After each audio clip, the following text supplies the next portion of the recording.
You want to rank them? Yeah, and I want to get a little more of number 3 as long as I just mentioned it.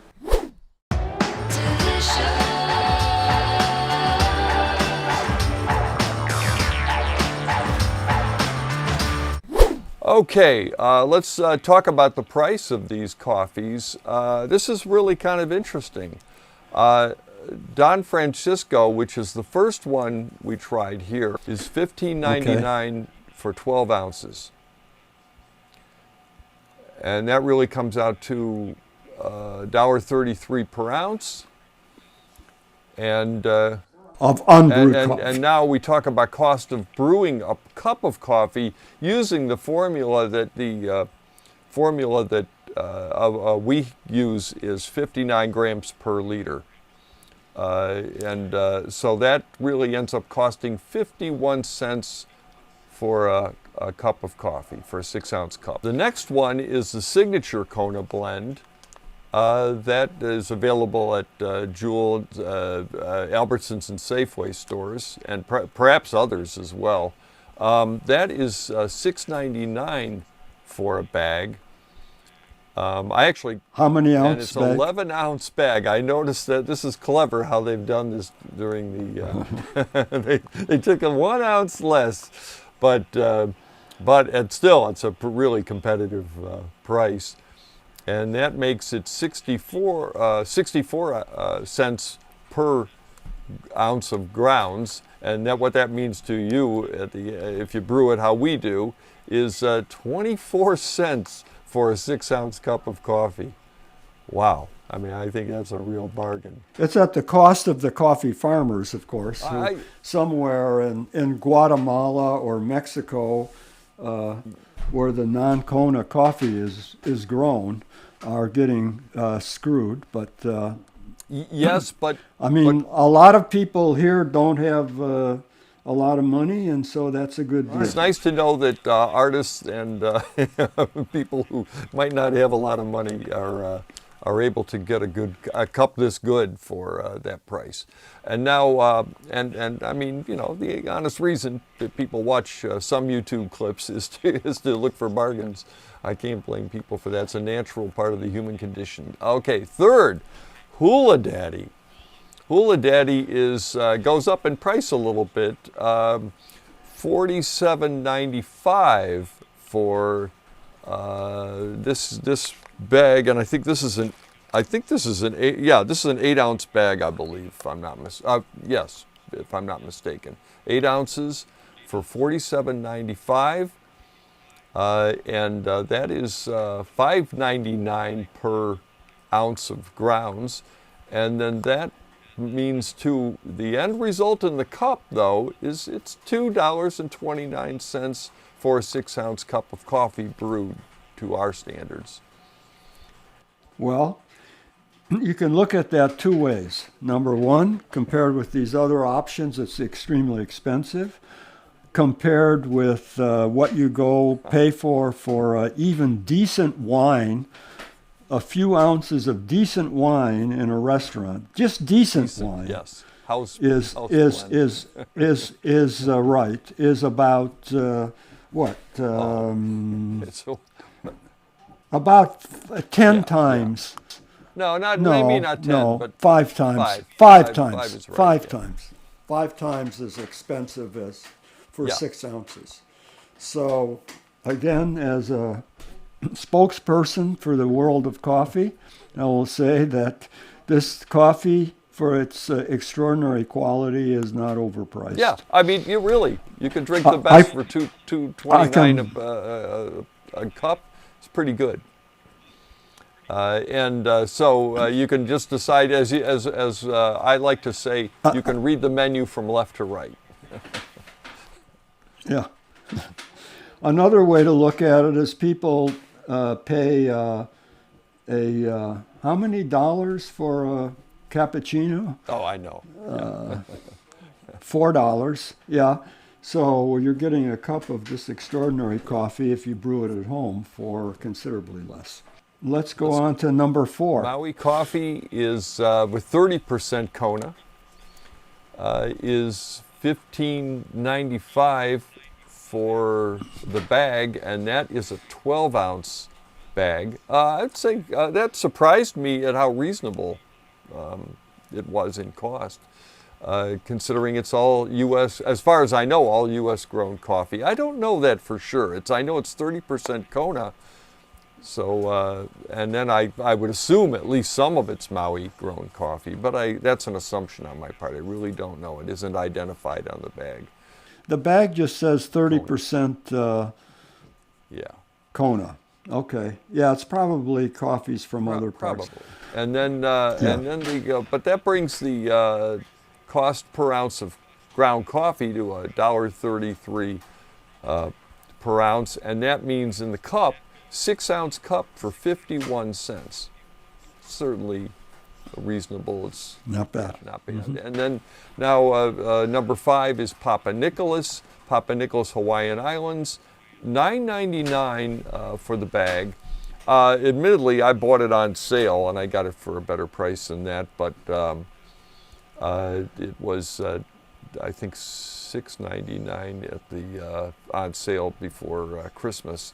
And let's see, it was so let's see. That means 12 ounces, 83 cents per ground ounce, and then in the cup, a 6-ounce cup for 32 cents. Certainly, again, not the second least expensive coffee. So the cheapest is the number 2, the signature. Yeah. Signature. Yeah. That how much per cup? 24 cents per 6-ounce cup. Okay. The second cheapest is the Papa Nicholas. Is that is 32 cents. And then we go up to Maui Coffees, 30% Kona for 51 cents. And then let's see, and then we're back up to, and tied with Don Francisco. So these two are neck and neck as far as cost goes. And that would be with number 1 here. And then the very top, it would be still, reasonable, $2.29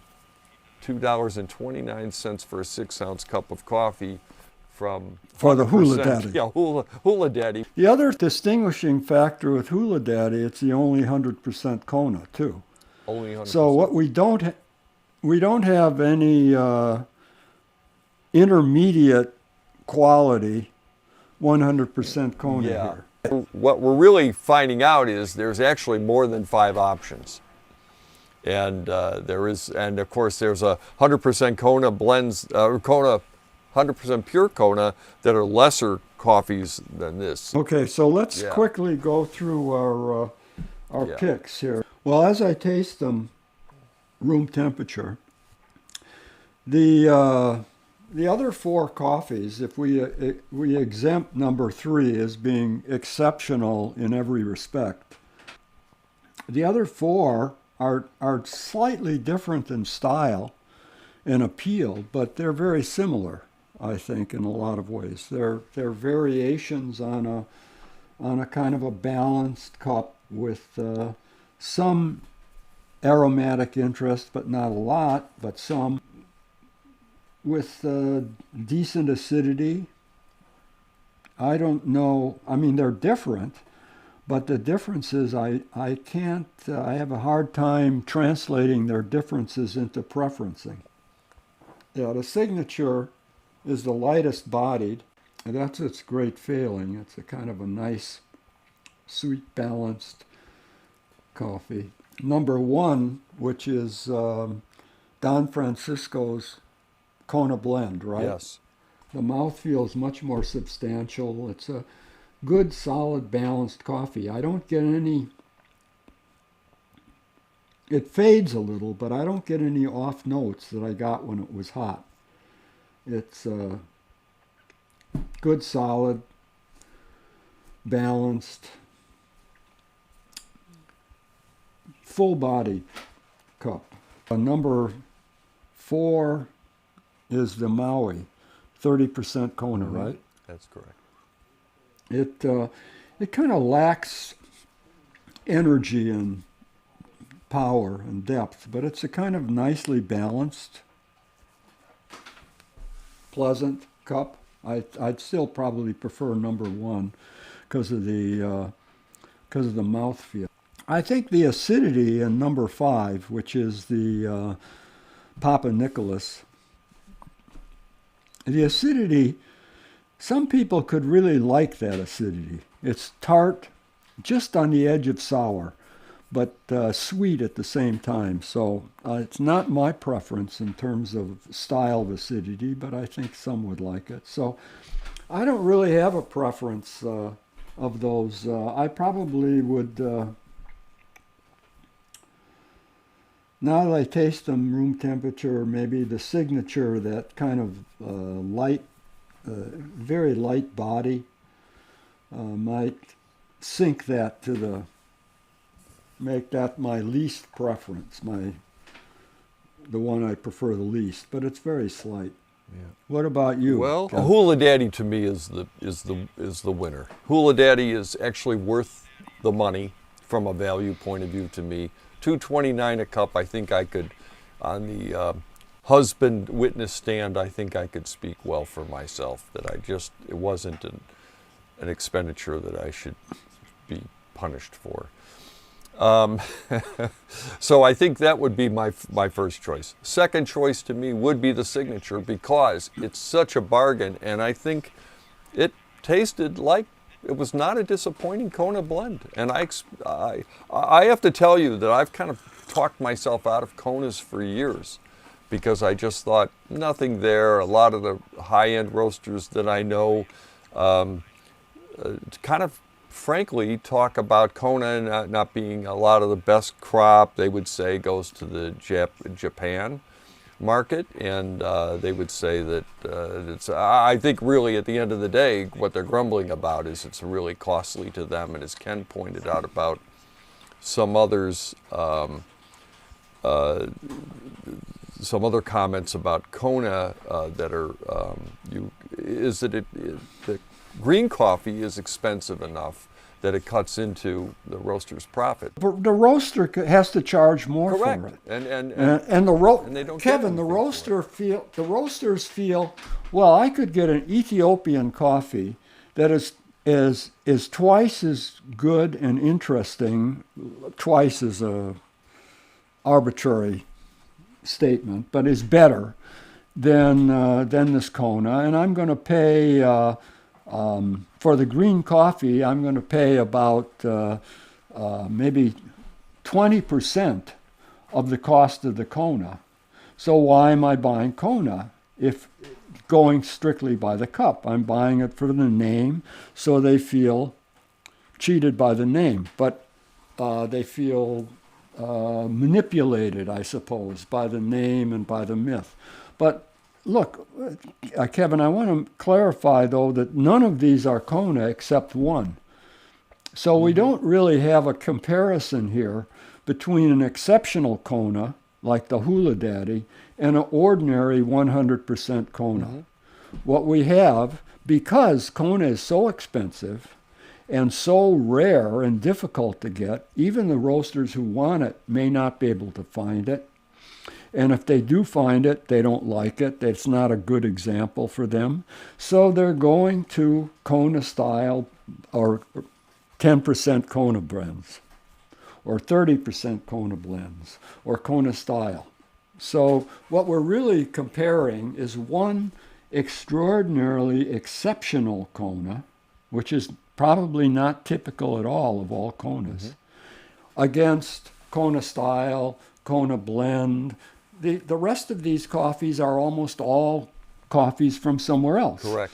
So this is unfortunately, we don't have another Kona to compare it to. So what I would do, since we're talking about one real and the other, let's just use the term I like from the jewelry business, paste.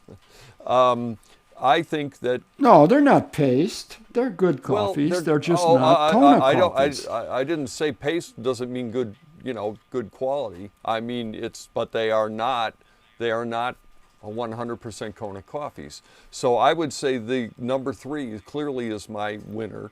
Number 2 would be I thought it tasted really good and as a Kona blend, it had some of the, what I recall of a Kona taste to it, with good support from its less expensive and cost-effective. And it really shocked me that it was signature, just because I know it's a supermarket brand. Number 3 would be the Don Francisco, which I thought was, I just had that one note, and it did taste when it was hot.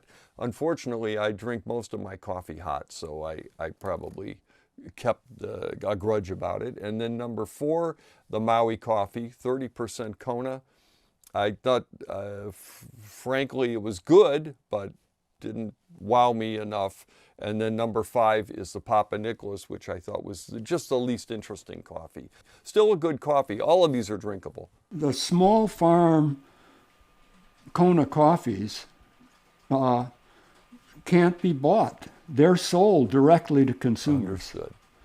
So somebody who's genuinely interested in Kona coffee, the coffee from Kona, really, there is for instance, the Hawaii Coffee Association has a cupping contest every year, and they publish the winners. They're all these smaller farmers. Of course.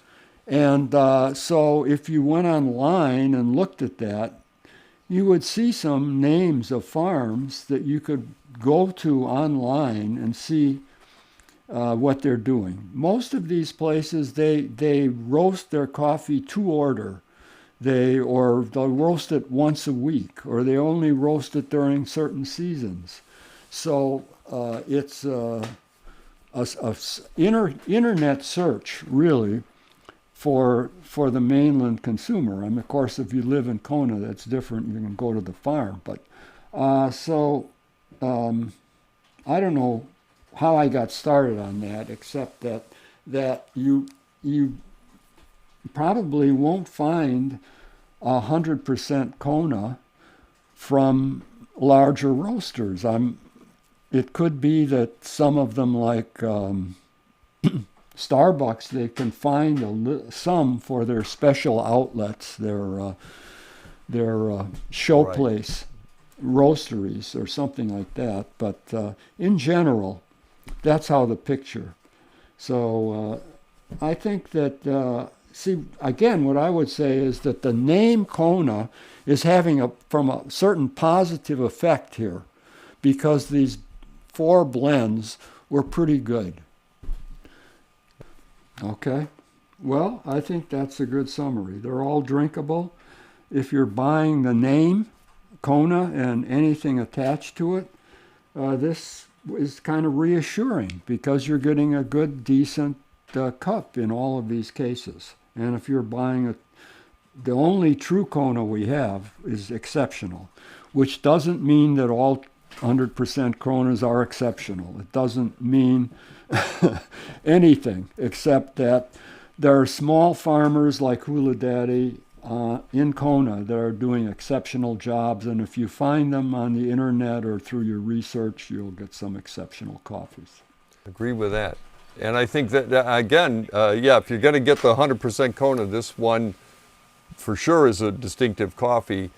And my opinion is, you can get several of the others. They would all be drinkable coffees, and give you some of the Kona, they're mild coffees, and as Ken pointed out, 100% Arabica. So. Okay. Interesting. Well, I would ask anyone to subscribe and to like this if you enjoy this type of discussion of coffees. And I've really enjoyed this tasting. I was a little nervous about it at first. I didn't know if I'd find enough coffees, but I did. And meanwhile, I really enjoyed revisiting the taste of Kona, which I had not had a Kona coffee for at least a year or two. So thank you again, Ken.